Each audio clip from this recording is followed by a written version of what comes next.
السلام علیکم ورحمۃ اللہ وبرکاتہ۔ ایک بھائی نے پوچھا ہے کہ سجدہ تلاوت میں ہم کیا پڑھیں گے؟ کیا سجدہ تلاوت میں بھی ہم عام دعائیں کر سکتے ہیں؟ اس لیے کہ اللہ کے رسول صلی اللہ علیہ وسلم کی صحیح حدیث ہے کہ بندہ اپنے رب سے سب سے زیادہ قریب سجدے میں ہوتا ہے۔ تو دیکھیے، سجدہ تلاوت میں جو سنت ہے آپ صلی اللہ علیہ وسلم کی، آپ نے ایک دعا پڑھی ہے، سکھائی ہے، وہ دعا ہمیں پڑھنی چاہیے۔ وہ دعا ترمذی کے اندر اور مستدرک حاکم کے اندر صحیح سند سے موجود ہے۔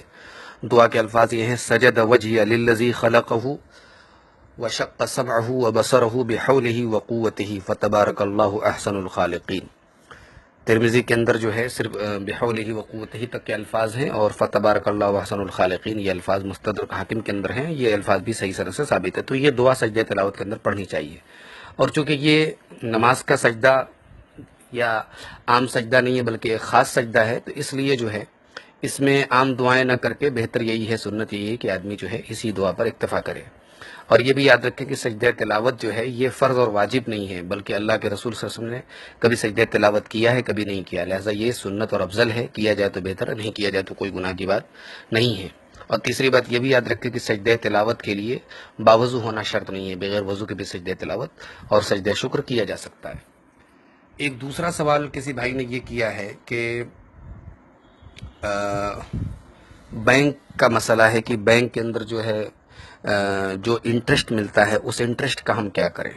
ہمارے یہاں اصل میں جو بھی بینک ہیں، سارے کے سارے بینک جو ہے یہ انٹرسٹ پر کام کرتے ہیں، سود پر کام کرتے ہیں، سودی بینک ہے، اور ظاہر ہے کہ سودی بینک میں ٹرانزیکشن کرنا ہی ایک طریقے سے غلط ہے اور حرام میں تعاون کرنا ہے، لیکن ہماری مجبوری ہے کہ ہمارے پاس اس کا کوئی بدل، اس کا کوئی الٹرنیٹ نہیں ہے۔ ہمارے یہاں سارے بینکس جو ہیں یہی ہیں، انٹرسٹ بیسڈ ہیں، اور ہمیں انہی کے ذریعے کاروبار بھی کرنا ہے اور پیسوں کی سیونگ کے لیے بھی ہم انہی کے محتاج ہیں۔ تو ایسی صورت میں ہم جب ان میں اکاؤنٹ کھولتے ہیں تو اس میں ہر سال ہر 6 ماہ پر ہم کو جو ہے انٹرسٹ ملتا ہے، تو لوگ اکثر پریشان ہوتے ہیں کہ اس انٹرسٹ کی رقم کا کیا کیا جائے۔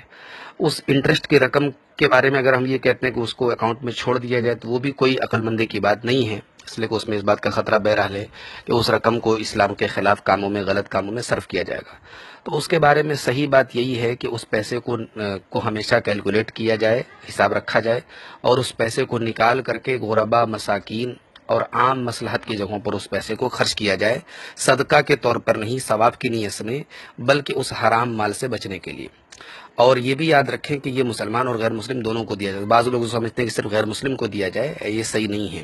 وہ مسلمان، غیر مسلم جو بھی بہت زیادہ ضرورت مند و محتاج ہو، اس کو وہ پیسہ دیا جا سکتا ہے۔ اس کو اپنے اوپر، اپنے بچوں پر، یا جن کی کفالت ہمارے ذمہ ان کے اوپر نہیں خرچ کریں گے۔ اب اگر کوئی یہ کہے کہ اللہ کے رسول صلی اللہ علیہ وسلم نے فرمایا کہ جو اپنے لیے پسند کرو وہی اپنے بھائی کے لیے پسند کرو، تو اپنے مسلمان بھائی کو کیسے وہ سود کی رقم دے سکتے ہیں؟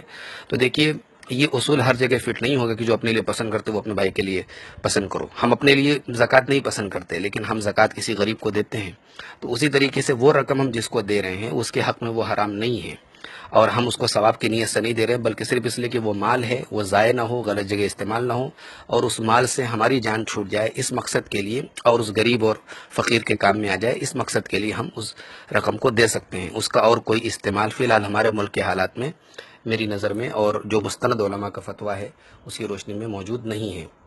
ایک سوال یہ بھی پیدا ہوتا ہے، یہ بھی ایک سوال کیا گیا ہے کہ بینک کے اندر جاب کرنا کیسا ہے؟ جو ہمارے یہاں جو بینکس ہیں یہ سارے کے سارے بینک انٹرسٹ بیسڈ ہیں، اور ان کے بارے میں صحیح بات یہ ہے کہ ان بینکوں میں جاب نہیں کرنی چاہیے، اس لیے کہ اللہ کے رسول صلی اللہ علیہ وسلم کی بڑی سخت وعید ہے۔ آپ نے سود کھانے، کھلانے، سود کی گواہی دینے والے اور سود کے لکھنے والے پر لعنت فرمائی ہے۔